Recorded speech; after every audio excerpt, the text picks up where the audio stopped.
Hello, welcome to the podcast slash video Zoom slash New York to Tampa Bay. This is it's good. It's good to be here. It's good to see you again. I think last time we did just a phone podcast. You did. You were driving from. Yeah, I was coming back from the city. Yeah. So you're in Suffolk County. I'm in Nassau. You're in Nassau? Yeah. So I have an office in Nassau and an office in Manhattan. No, I know that, but I thought you were. What town are you? I'm in Brookville. Brookville. Okay. So I had it all planned out because I thought you were from Suffolk. I was going to make fun of you. No, I'm Nassau. Yes. Nassau strong. That's right. I'm kidding. I love They're getting killed here too. Nassau's getting killed also. I'm so sorry. Like it's just a gut-wrenching, horrible time. It is. It's crazy. I mean, in a million years, never would I have expected anything like this. I mean, if any of us, No. Well, and what seems like it's been a couple of weeks, honestly, it literally seems like it's been like months. Yeah. Already. Well, I listened to your podcast interview with that patient. Yeah. He was from Suffolk County. That's it. Yeah. It was Suffolk. And I was going to say, it's the land of wearing Sergio Valente and electric blue eyeliner. That was, back in the day when I was young. Yeah. You're younger than me. I remember that as well. You do? Yeah. So he was pretty fascinating, and he was in the medical industry. He's a rep. He's a rep for devices. Yeah, he's a device sales guy. Man, when I heard that he was at Jacob Javits and... Yeah, it's crazy, right? And this was weeks before everything really went down, which just goes to show you, this has been in New York for months, And, well, that's why they call it, COVID-19, not COVID-20. Right, exactly. And listen, I'm not that smart. It was one of my doctors that brought that up. Yeah, that's it. One day I was like, well, how in the world has it just caught on this quickly? Yeah. And they were like, look at the name again, Sharon. You're absolutely right. My God, it really has. So many things I want to ask you, but I really am super grateful. I think what I'm a super fan. Can there be a super fan of Dr. Mudgil? I love it. I mean it. And I haven't, the only time that you don't see me like commenting is because I'm just super busy, which has been lately. So yeah, sure. I say that like with so much empathy for people that are not working right now. Which is a lot of people. It's like over 6 million people now. It's probably closer to 10 million. That are unemployed, that have filed for unemployment. There's a lot of people that just aren't working in general. Well, it was funny because somebody said to me the other day that the website isn't working for unemployment. And I'm like, well, yeah, in New York and in Florida, everywhere, because everybody is going through it. Now, I know all about the loans that are available to us as business owners and self-employed. I can promise you, I haven't even looked at it yet. And there's only one reason I do that is because of exactly what I just said about unemployment and the websites. Yeah. Like all the stuff, just like me and you just worked out technology for a minute. Yeah. Everything is like intensified right now. It's almost like just give it a week and wait for all of that to go away. We are blessed enough. Like I always think like I'm in my house. Right. Totally. Right. Like I'm not homeless. I'm not. Yeah. But it really puts things, into glaring perspective, Right. Stuff like this happens. So I feel like me and you could have a cry fest because I fell in love with Dr. Mudgil, everybody, because I listened to his podcast with his mother. Yeah, I actually had to send her home. She was with me. I'm still seeing patients. I'm still seeing emergency patients and stuff. And she's 81. And I said, Ma, you got to go home, because it's not safe, Where is home for her? She's in Rockville Center. So she's in Nassau also. But I haven't seen her in like weeks, just because she's home, and that's the safest place for her to be. Oh, 100%. My parents live 1.2 miles away from me, also Nassau County. Well, actually, they're from Ireland. Mm-hmm. So immigrant families, both of us. Mm-hmm. And I think that that's why, it's not the only reason why, but I think that when you have overcome any kind of adversity in your life, when these things happen, getting into perspective quicker maybe than others, it's because we've already been through it. And if you want to know your family listening to that podcast. I posted on my personal page today because I wanted all my New York peeps to hear you and love you up as soon as, you're going back full force, because I would certainly be going to see you myself if I was still in Long Island. Yeah. Well, but if you're ever back, you know where to find me. Well, I'll be there, and I definitely have to get you hooked up with my Dr. Cook, because she's on Park Avenue and she's still seeing patients. She actually reached out to me. I think I spoke to her we had a nice little phone conversation last year. Good. Well, I brought you up again to her recently because that you do the PRP for hair. Yeah. And she was going to fly here because I have a doctor around the corner that does it, and I was just going to let her shadow. And I'm like, hold on a second. I know there's got to be somebody I'm not thinking of. I'm like, oh my God, I go right on your website. I'm like, of course he's doing it. Yeah, totally. We do tons of it. We were doing tons of it, I should say. Oh, God. Yeah. So tell me what it's like right now, because there's so many things I want to talk about with you. Yeah. How long do I have you for? I got time. I think I have a telehealth visit at 2:30. I think is my next one. Perfect. I got some time. We won't bore everybody with our nonsense for an hour, but that's good to know, because there are so many things I want to talk to you about today. Number one, so you are seeing telehealth patients right now. So tell me what that looks like. Yeah, so basically what we're doing is, the minute I saw this coming, it was about a week before New York City was about to shut down, maybe a few days before New York City was shut down. Mm-hmm. I'd always done some kind of telehealth stuff with just using FaceTime or WhatsApp. And I was like, I needed like a better system to do it. Mm-hmm. So give me an example. Like if somebody you knew had a mole. Yeah, like a patient, would say, hey, or I get from Instagram, I get a lot of like international questions. And so we would set up that following. Yeah. So we set up a virtual consult for those patients who lived overseas. Yeah. To talk about whatever their issues were. And then we just basically charged whatever the fee was before the consultation. Mm-hmm. But with all this going on, I was like, well, I really need to set up a more sort of sturdy infrastructure for telehealth. And I found this awesome, I just kind of happened onto this awesome software, which is like really cheap. It's like $39 a month. It's called Doxy. Yeah. Yeah. That's so my IT guy worked for a big hospital for years and years and years. He's on his own now. He's kind of like a concierge IT rep, which I love. So he takes care of all of my clients in the medical industry. And that was the first thing he recommended. And I'm very interested, of course, I took a screenshot, I'm sure you saw that, of your homepage. Mm-hmm. Because I know that there's only going to be a few people that are going to take this as an opportunity. Yeah. Or they're going to take this as like, I'm going downhill. And I knew you, that's why I wanted to interview you so bad, because I knew you were going to be like a source of inspiration for a lot of my clients and just friends that are doctors or anybody in the healthcare industry right now. Because I'm like adversity. Yes, let's go, let's do this, let's pivot, let's create something different. So when I went on your website, I laughed to myself. I'm like, I'm just going to take a screenshot of that, because that is exactly what every website should have right now, especially in medical. Totally. So the first thing I actually did was I contact I've been using this year, since January, I've been using Patient Pop, which I'm sure some of your clients. Do you like that? They're cool. It's fine. I needed to improve even though, to be honest, I actually like my old website just aesthetically, but this is more for SEO purposes. And I think it just functions better from that perspective. Mm-hmm. So I worked with them, and I'm pretty OCD. So literally, with the aesthetic of the website, we work very closely with them. But the cool thing is, once this hit, so I knew telehealth was going to be a big part of what I do. Yeah. So I contacted them and I said, listen, I need a link for telehealth, and I need a mask on website. So they set it up really, really quickly. Awesome. I have a Florida license, a Jersey license, a New York license, and a Connecticut license, because I do pathology, and my plan was to expand my derm path, but I called my Google. You have a Florida license? I do. So I called my Google Ads guy and I said, listen, let's run some ads in every market in Florida, Jersey, New York, and Connecticut, particularly places that are underserved and don't have dermatologists. Yes. Just because the cost per click will be more reasonable. So we're actually setting that up right now.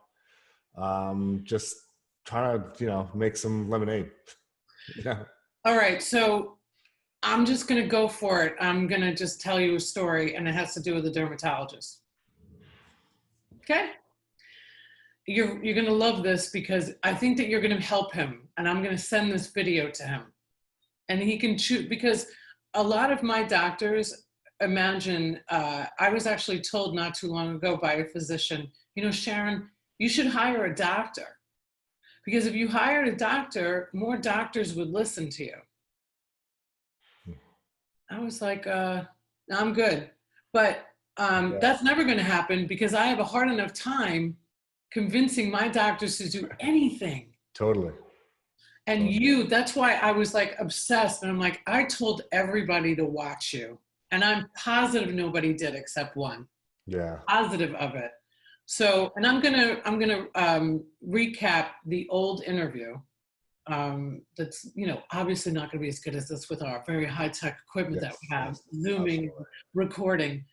But this dermatologist, so I have a 16-year-old stepson, and he's on accutane, and I have been so busy because of this, right? Like, well, my docs are like, what do I do? Because I own a media company, and I help them consult just in the everyday of the business.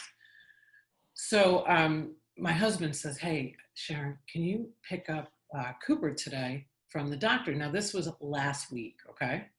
And when you're so busy and you're like listening, but like you're not. Not that we ever do that to our spouses, right? But I was like, no, I can't. I have to run a workshop. And then I had a moment of clarity where I was like, what do you mean he's going to the doctor? Like, what do you realize that it's COVID-19, and if we don't have to go anywhere, because this is a routine follow-up with accutane. Yeah. So I wasn't happy, and that's why I'm talking about this, because we both love a certain individual in the business community named Gary Vaynerchuk. That's how I originally found out about you, and I'm going to be real authentic about this right now. I was really upset. So I called, and I had a telehealth appointment set up. Now, they were using FaceTime because, of course, every restriction in terms of HIPAA compliance is null and void right now. Right. But it was like this mass hysteria of confusion. So anyway, long story short, we do the telehealth. It's 3 minutes. They made $20 on the copay. Yeah. So my calculations is a shit ton of money an hour for that. Yeah. Right? That's a pretty good deal. Yeah. 3 minutes, $20. Not bad. Yeah. So then they wanted to make a follow-up appointment with me in April. Now this is why I'm saying this, because this is the doctor's office. So this is, I'm not putting anybody out on blast here, but I'm saying this is serious stuff. So then they wanted me to schedule an appointment in a month to come into the office. And I said, no. I'm not coming in the office in a month. I don't know what you guys are being told there, but this is going to go on. This is going to go on for a while. We know this. Totally. The only issue, so I did a bunch of Accutane follow-ups this morning, actually, coincidentally.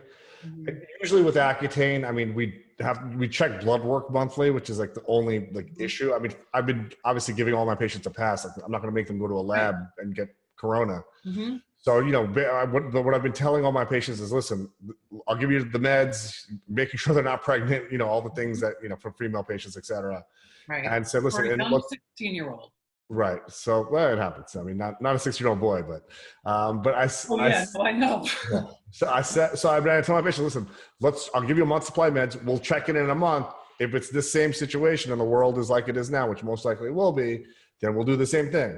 If I can see you in person, then obviously that's more ideal for an Accutane follow-up. But if you can't, you can't. What are you going to do? You have to kind of bend the rules a little bit. And, these are very, there's never been a time like this, No, and we have to adjust, but I know that it's not the doctor that owns the practice that was telling me this. Is a girl up front. Yeah. Right? There's my whole other thing. Like, what does the communication look like at this time? Yeah. If we can offer something like telehealth, because remember, there was a physical appointment made. He was going to go had I not intervened and said, let's do telehealth. So I brought that up, and this wasn't planned, but I brought that up because I do think that this is very easy. I mean, look at us. You're in New York. I'm in Tampa Bay. We're doing a video. You know, if I wanted you to look at a spot, you know, you might be able to hook me up a little bit. It's never going to be like coming in the office. The patient touch doctor thing isn't going away. I know that's a real fear. Yeah. That's been the fear, but now we're here. Now it's like, you don't have a choice now. You're going to have to do something with technology. So so first, I guess I want to selfishly help my community of physicians, because I'm going to ask all of them to listen to this. Mm-hmm. When we all heard about COVID-19, especially doctors, healthcare, nurses, dentists, every industry is affected in so many different ways. You know, you're all putting yourselves at risk, being open, seeing patients, the nurses, you know, nobody's getting as much credit as they should. I'm wearing UPS every day because my husband is an essential worker and he's out there right now. Yeah. Every time I drive by a UPS truck, you know, we're at a red light, I always roll down my window and say, thank you. Thank you for doing that, because it's not the same here in Tampa Bay. You know, I think that it's so important that even if we just smile at somebody and say, thank you, right? It makes all the difference. Absolutely. So was it always this way in business for you? Because you're young and, you know, I think that it's great. There's this opportunity with a lot of our younger docs that come out of school. And I know that you were like, I'm going to do things differently, because your entire brand is just so beautiful. I have loved it from afar, because I'm all into that clean lines and, you know, your building with your logo. It's gorgeous. So what was it that made you say, I'm not going to do what everybody else did. It's risky, but I'm going to take this brand thing and I'm going to do technology and all that. So tell the audience about that. Technology was always a big part of my practice from the beginning. So I'm actually 44. I'm going to turn 45 this year. So I'm not that young. Yes, it is. I'm 47. We're very, very young. So we don't live to 110 according to Larry. But for me, I hate clutter. I hate like paper. I've always hated it. And when I finished my fellowship, I was working in an office, and the doctor was amazing, but it was like an really old school office, and there was like paper charts, and there was just like shit falling out of the charts, and it was just such a disaster. Yeah. And there's also like, if you told someone, said something to someone in your staff, hey, can you call so-and-so or do this or do that? There was Post-its, and it was just like a big mess. So when I started my office, there was no paper. So this was 2009, March 23rd, 2009 is the first day of my practice open in New York City. Your anniversary's passed. Happy anniversary. Thank you. And so everything was purely paperless from day one. EMRs weren't even that huge back then. You know, there weren't tons of them that were there, but I wanted it to be electronic, and all communication with my staff at that time, before like all the HIPAA laws and stuff changed, was always through email. So if someone told me something, let's say call Dr. So-and-so, like my receptionist or something, I said, okay, send me an email though, you know? And the way I kept track of the way things were done in my office was I always expected a response back, like done, completed, whatever the tasks were. We are so like, just send, I just need to know, because otherwise it's staying up here in the file. I'm going to think about it all night. So now things have changed. Now we use Clara. I don't know if you're familiar with Clara, but it's like a, HIPAA compliant, texting software, inter-office and outside of the office. So now we use that in place of email. But same philosophy, everything is in writing. And in like Clara, there's some kind of digital message that I can track.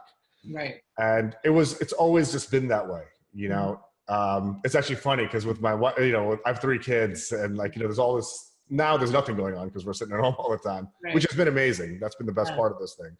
But when life is like kind of in full swing, I actually have my wife send me calendar invites, so I can keep things organized, Yes, I get that. Everything in my life is in my calendar on my phone. Everything. Yeah, no, totally. So it's just always been like, I've always been kind of hyper organized in that way. And, using technology, it's so much easier to stay organized using technology. I mean, it's just right there. So my email inbox always has 0 messages in it. The second it comes in, I'm either dealing with it right then and there, trashing it because it's not important, or scheduling it for when I'm going to take care of it. That's better than me. I certainly don't have that, because I have because I've been an administrator. I have the CYA, cover your ass thing going on. And I've always benefited from pulling out an email, say from a patient where they said something and it wasn't what they're stating. So I've always kept that, but you're so. Well, I save all the emails. I'll archive it. I don't delete it. So I have everything. Okay. I need to access it. But my inbox, which is sort of my working to-do list, is it'll always get to zero the second I look at it. You know, I'll just triage everything really quick. So really for me, it was always, that was my mindset. That's always kind of the way I function. I've kind of evolved and honed the way that I do it, you know, over the years. Sure. So when it came like with all this stuff, and listen, truth be told, like I'm doing telehealth visits, but it's not sustaining my practice, you know, like it's an option for my patients, for me to stay connected with my patients, kind of just ride this period out. Yes. But it's not like seeing, like usually on like a patient day, say like a Wednesday in my New York City office, I'll see 50 patients. Right. You know, like I'm busy, and you know, when I'm working, I'm really productive and really busy. I can't emulate that with telehealth. I certainly can do it. I can bang out telehealth consults really quickly. Like you said, with your son, it was a 3-minute visit. So what we do is we stack them and I'm done with them. Like, you know, 10 visits in like an hour, it's easy, but there's just not the volume there yet, you know? So I'm ready for it. You know, once it starts to really pick up and take off. Well, I'll tell you what, that's going to happen. Yeah. I mean, it has to. No, it's going to happen. So here's my theory. Okay. And I'm saying it first. Actually, I've said it 6 times on every podcast that I've done. So now that it's kind of like Uber, right? You know, there's no way I ever thought I was going to go into an Uber. I grew up in New York. I went to a cab. Even when it took a long time, even when I was visiting New York City to see family or whatever, I was hailing a cab still because I was like, I don't know, you know? And now, of course, like I would never, like, why would I do that? I would just take an Uber. It's amazing. It is actually a very good analogy. But so now they're like, holy shit, I don't have to go into the office. Yeah. I don't have to bring my kid and have him in a waiting room. Because before I ran pediatrics, I was in adult medicine with multi-specialty. It was the same thing in every office I've ever gone to, which was everybody's afraid I'm going to get sick. Meanwhile, they don't realize that just being in line at a grocery store, you can catch more germs. Doesn't matter. You don't even want to spend the time telling people this. But now they're going to get used to it, and now they're not coming in. I mean, they're going to come in, right? Like there are certain things, obviously, that you can't do that most of my doctors can't do. Like I was talking to my dentist client yesterday. You know, there's so much technology surrounding what we can do with our cameras. Yeah. You know, there's new stethoscopes that we can hook up to our phones. There's so much great technology. And all of the people that were like, we're just going to wait. Well, guess what? Now the market, right? Which is not necessarily me because I'm in the same industry as you. I'm just not a doctor. Right. They're going to be like, yo, this shit is awesome. I'm not going back. Yeah, it's kind of like you put your roots down early. You know, it's kind of like it's sort of like in using like social media as an analogy. If like you're the first person on a platform or an early adopter, it's a lot easier for you to grow. Like for instance, like, you know, I went all in on TikTok, you know, and now I have like this huge TikTok account because I was like an early adopter and like, you know, videos go viral, and, you know, which is a lot harder to do that on like say Instagram now or Facebook now. Because there's just so many more users. It's hard for your content to really stand out. That's kind of the way I view telehealth. Like, you know, we're working out our kinks now, you know, and like we have a super streamlined system. So like, you know, I have like a Clara open with the patient's chart, and I'm texting with my staff, with my medical assistant. She's putting in the prescriptions real time and doing the note real time while I'm seeing the patient. And the second I'm done with the telehealth consult, which might be like 5 to 10 minutes long, the prescription's already at the delivery pharmacy, getting ready to get delivered to the patient. Yeah, and we're working at those little nuances now, so that when it does hit, you know, we'll already have figured everything out. Yeah, folks are figuring things out, you know. So I did this great interview. I have a client that's in Fort Lauderdale. I used to do PR for her, and you know, once I saw this was happening, I'm like, oh my God, I got to call Avivi, because she owns a speech therapy online. So it's called like greatspeech.com. And so she has all of these speech therapists from all over the country that are able to do what we're doing right now. Right. And when she did it in 2013, everybody, you know, was like, oh, you're crazy. Nobody's ever going to do that. Yeah. And here she is now, 7 years later. And she is like, oh my God, it's insane because people know that we're already set up and we've been established. Right. And now not only is she able to give such great service to the patients, but she also is staffing people like crazy. Yeah. But what a gift to be able to give other people these jobs in this time during COVID. Totally. 19. I don't even want to like shorten the name, which I'm such a nickname type of person, but it's crazy. Yeah, I mean, fortunately, I had to cut my staff's hours down considerably, but I haven't laid a single person off. And Yes. we're trying. I'm trying. It's tough on my staff too, and I feel for them, you know. But I still see emergency patients, and just if I can make one comment, you know, like a lot of every dermatologist that I know is basically, with the exception of a handful of us, have shut down. And it makes me want to cry. And I'm going to tell you something. I was in my New York City office and I saw 2 pregnant patients who had abscesses that needed to be drained and a pregnant patient who had shingles. Oh my God. And, you know, just because like you're like, you know, I'm not on the front line. I have tremendous respect for everyone that is. And God, I wish I could even do something on the front line to help out. But just having your office open to keep a patient out of an urgent care center, to like keep someone out of harm's way potentially. I mean, there's a real value to that, you know? And even if it's a 1 or 2 patients, 3 patients, and I told my staff the same thing. I was like, you know, because we're here, because we're open and we came out here and like, you know, we came to the office, like that pregnant woman didn't have to go to an urgent care center to get like a, you know, probably the wrong diagnosis because she's not seeing a dermatologist. Yeah. Or if she had an abscess, like I could take care of everything soup to nuts because I'm in my office, you know? Yeah. So what we're doing is we're basically doing mostly telehealth, but I am in each office for a couple of hours to deal with those types of issues, you know? And because I was in my office and a lot of my buddies had closed their offices, I was actually able to see some of their emergency patients. Oh, wow. They call me and say, hey, you know, can you see this patient? Yeah, send them over because I'm here, you know? And oh, it makes me want to cry. I can't even, that's why I'm so proud that you're doing that. Not just because listen, I have a dentist client that I'm going to ask him to listen to this. And he said it on the podcast. So this isn't something I'm saying. He knows it's fine with him. He was in such a dark place when we were on the phone one day. And I was like, listen, you are going to overcome this. You know, he's from London.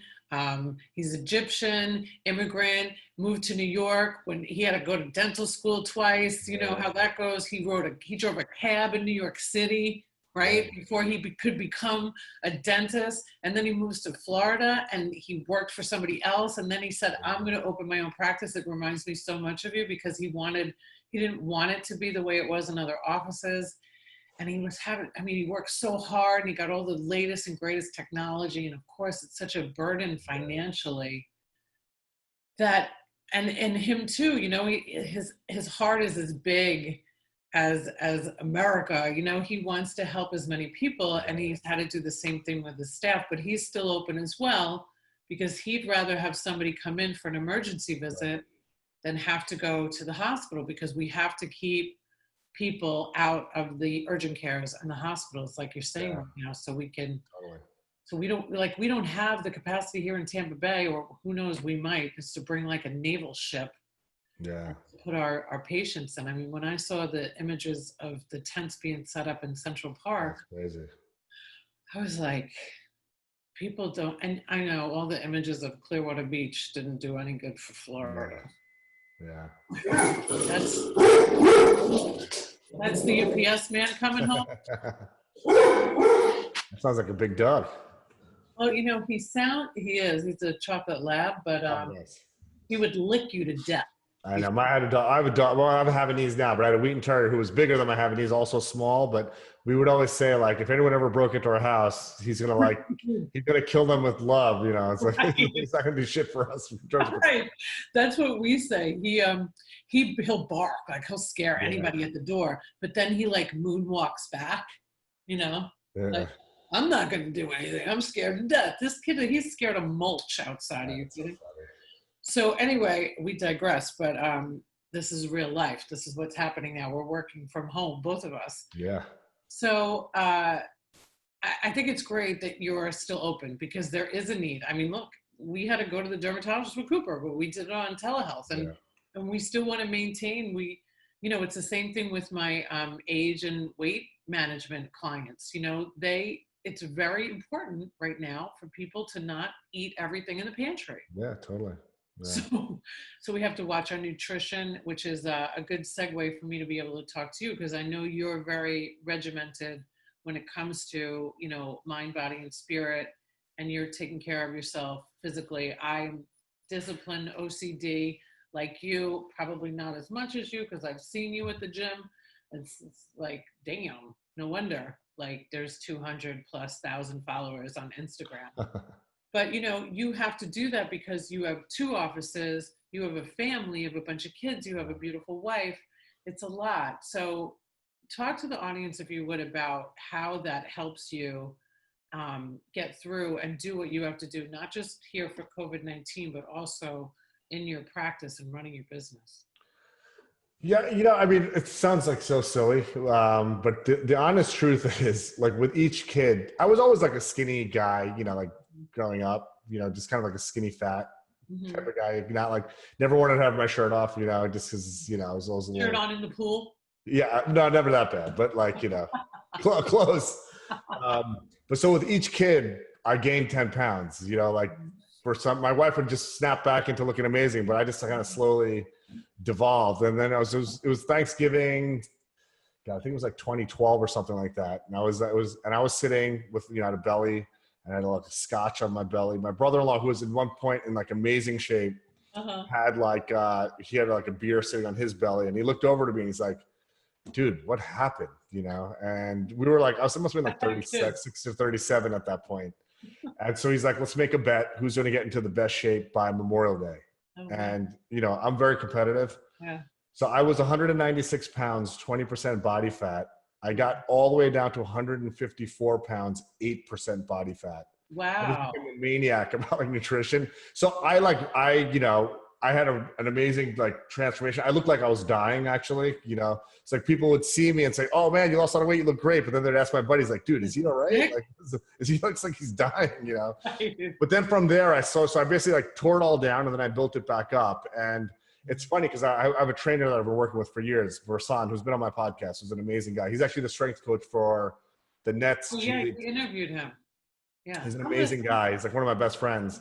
Awesome. But it's funny, we joke because when we started out with training, he's like, all right, we're going to do all this functional stuff and this, that, and the thing. I was like, dude, listen, I just want to get jacked and look good with my shirt off. That was my goal, and so I've been really, so like now my goals, I'm trying to get to like, I love The Rock. He's like my favorite guy in the world. God, I adore him. I jokingly refer to myself as the Doc, and I'm trying to like get bigger. So like my goal this past year was to get, I'm actually like 200 pounds and like, and like maybe like 10% body fat. So I'm pretty lean and I'm trying to like put on more muscle. But for me, it's all about, it's not so much like being fit helps me. Of course it does help me with all aspects of my life. Yeah. It's more of a mindset thing, Sure. So it's kind of like when I had that bet with my brother-in-law and like I lost all that weight and I was like, oh shit. I was like, wow, like I could like really, like I could control my body. And then I started tracking my macronutrients. Okay, I'm going to have 200 grams of protein a day and 250 grams of carbs and 100 grams of healthy fats. I weighed my food. I was really all in, and just seeing how transformative that was. And also like how I owned that transformation, I had total control. Yeah. It's so empowering, and it's like, you can really apply that to every aspect of your life. So when I started doing stuff on social media, I was like, all right, like I'm literally going to post to Instagram every single day. And I have now for like over 2 years. I haven't missed one day ever. Like all of these, if you kind of having like a physical transformation or any transformation, whatever it is, like financial, career, whatever it is, it just empowers you to like really go balls to the wall in every aspect of your life. Because why not? Like, why just go through the motions? Like, Like, when I started doing all the Instagram stuff, I was like, why can't I be one of like an influencer, like spreading positive message? Like, why can't that be me? Why can't I be that voice, to Absolutely. really try to say, hey, you can do it. If I could do it, you could do it. And I really believe that. It's a lot of work. You got to really be committed and dedicated. But if I can do any of the things that I've done, anyone can do it. I'll work harder than anybody. That's a fact, Right. Yeah. But I get that. if you put in that much work, you can literally accomplish anything. Anything. I just said to Alyssa, she's our digital media specialist, and so I was like, Dr. Mudgil, he's got like 200 and something followers on Instagram. She was like, no way, hold on a minute. So she looked up, she's like, I'm pretty sure it was like 50,000 when you guys were together last time on an interview. I'm like, there's no way he grew that much. And then I was like, yeah. Well, I got verified, I think, like a couple of months after. Check mark. What? That things kind of snowballed after that quite a bit. Yeah. Well, I've seen you on the news, everything. But, I love this part about you taking care of yourself, because I'm sure that it helps in every way, because it does. It helps our mindset. I wrote a book about mental health. I don't know if I've told you that, or you saw it on social. Yeah, of course. But, I've been sober 25 years, and I never wanted to like talk about this stuff publicly, especially in the medical industry. I've always been the boss. I mean, in New York, it was New York Medical. I was director of operations for this huge organization, and the doctor that ran the place was always like, Sharon, you got to wear your red suit today, and you have to be a leader, and you never want to let them see you cry or sweat, and everything is completely changed. But especially now, like in business, because I've been able to run my businesses the way I want to, and be of value to somebody else and encourage somebody else, I was like, I don't want to be a fraud. Yeah. I don't want you all to think that I'm like this today because I got lucky. No. I mean, I know because of listening to, I feel like I know your mother, listening to that podcast. I listened to it again yesterday. Because I love it. So I can't get through it without crying, especially when I see you guys on the video. But, knowing what you came from and watching your mother and the appreciation that you have for family, and me having immigrant parents that, came here as teenagers from another country and didn't know anybody. Like, I remember one day I said to my mom, I was like, well, Mom, I moved to Florida by myself, years ago. She's like, well, I've moved here from another country by myself. I was like, oh. Yeah, no, that's what my mom did. She endured a tremendous amount. Something I've never, ever, because of her had to have gone through what she went through. But I grind because of her. I know. It's obvious, and I think that's what makes us great. I'll just say it. I mean, I have so much empathy for what everybody goes through. So I want to help everybody. But I take on what a lot of people go through, because, and that's why I'm doing these daily podcasts, because the truth is I've never been busier, which I'm so grateful for with these two companies. But the reason that I'm on this earth is to help others. And I know that what most people don't understand about physicians is that, they go into this business of medicine to heal people. They don't go in to like fire somebody at the job or, jack up the prices, all the things that I get to hear, which are they're ignorant, and I understand, but if anybody knew what it was like inside of the industry, and then saw all of these other wonderful aspects of a lot of the doctors that I'm so blessed to have in my life, who they really are. And that's why your social is so good. It's one of the other reasons that I always recommend that doctors look towards what you're doing, because it's hard for you guys. You're taught in medical school, the answer no matter what, and you guys are looked to as leaders, and for you to say something like, I don't know, would be amazing. And I think that because you've been so humble and gracious, that it's attractive not only to patients that want to come and see you, but also for the community of physicians to know that you can be yourself. Totally. And you could say you've made mistakes. Yeah.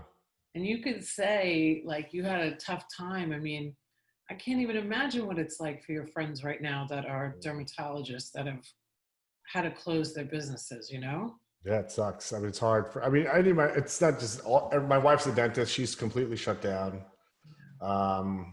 All the dentists that she knows, they've completely shut down because I think that the ADA actually required them to shut down until April 20th, with the exception of emergency visits. Right. Same.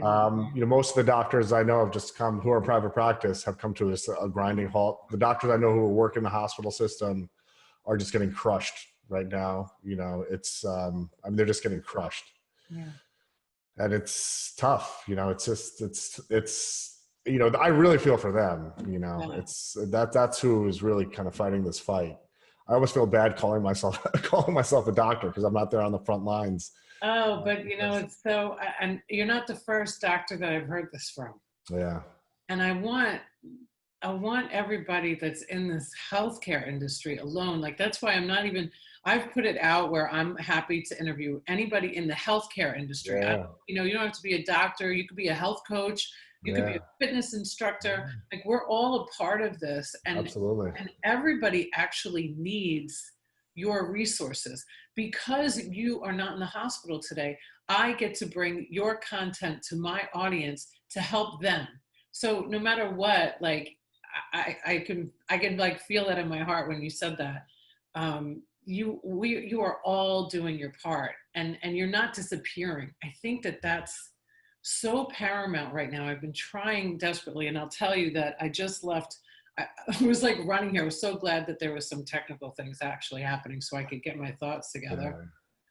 Because I just left my doctor. She had to pay me for the media that we do, and she's like, listen, I don't know if I'm going to be able to go forward the next few months. And the first thing I'm like, no, what? No, like, this isn't the time actually to go away. I understand that some people, there's absolutely no doubt that they have to let go of their staff, or they have to make serious changes. But there's also this unbelievable opportunity, right? Yeah. Don't you feel that way? It's tough. To be honest with you, yes. Not really. So I think there's an opportunity. Like, I'm trying to maximize whatever lemons I have right now, and trying to make as much lemonade as I can. Right. But to be perfectly honest, financially, it's devastating. I own both of my spaces. I have mortgage payments that I need to make for both of my spaces, which I talked to my banks. I'm going to defer. Right. But I have also loan payments on equipment. Sure. I have lasers, I have health insurance costs for my staff. So there's a lot of money going out and there's no money coming in. Right. A big part of my business is pathology. With all of my practices, all of my referring doctors' practices are closed, Yeah. So there's not, but listen, that being said. Yes. So from a financial business perspective, I think for all doctors in private practice, it's a really hard time, and it's going to be a hard time. But from an emotional perspective, this is like time that I would never have with my kids, like my dog, my wife. And it's really been some of the most fun weeks that I've had, just hanging out with my kids, watching movies, just spending time with them individually. We're not running around from activity to activity. Everyone is so hyper scheduled these days, and now there's no schedule. So we're literally just chilling out as a family, getting to know each other. My daughter's 12, almost a teenager, and spending time with her, as she's kind of going through, like that teenage part years. Of life. And I spending time with my two sons and just hanging out with my wife. I've been doing a lot of like FaceTime calls with my doctor friends and other friends. Like tonight, my whole freshman hall from college is doing a Zoom happy hour together. I mean, things like this is like, that's the beauty of a time like this. The world is on hold right now, right? And, just taking advantage of this time, because when the world comes back, it's going to be, busy, and everyone's going to be busier than they were probably, before, because there's going to be such a need. So I'm just, here's my spin.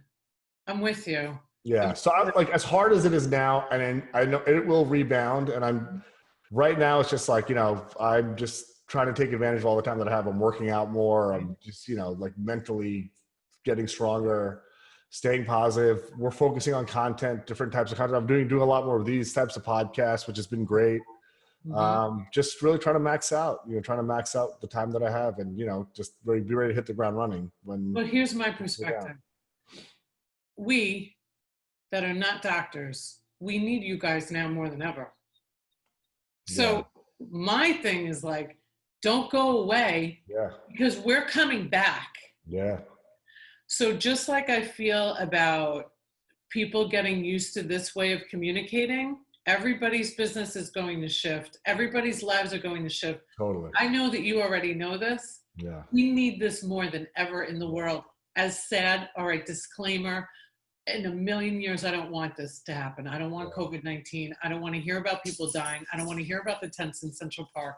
I don't want to, God forbid, if I lost somebody close to me. And there's a good chance that that's going to happen. Yeah. That's reality, right? But the world is going to come back.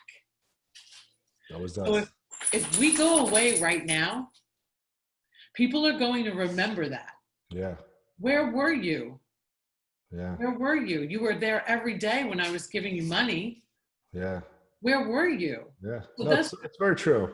But I'm trying, and I know that you're not going anywhere. And this is why I'm saying it. I know that you're not going to disappear, but a lot of people are going to disappear, and I don't want that. I don't care if all of my doctors tell me that they can't pay me anymore. That's the truth. I mean, that's not what I want. And then I say that, and like, I don't want to speak. I believe everything that comes out of my mouth, right? I could speak to, but I will always reinvent myself. I will always, because I'm 25 years sober. I almost died. So this, to me, is like, there was a time in my life where I wanted to leave this earth. The last thing in the world is me wanting to leave this earth. Right. And this earth, actually, Mother Earth, needed a nice little sweep, right? So there's no like CO2, well, the CO2 is still going up in the air, but I saw a lot more butterflies today when I walked outside. That's it. Well, that's what winners do.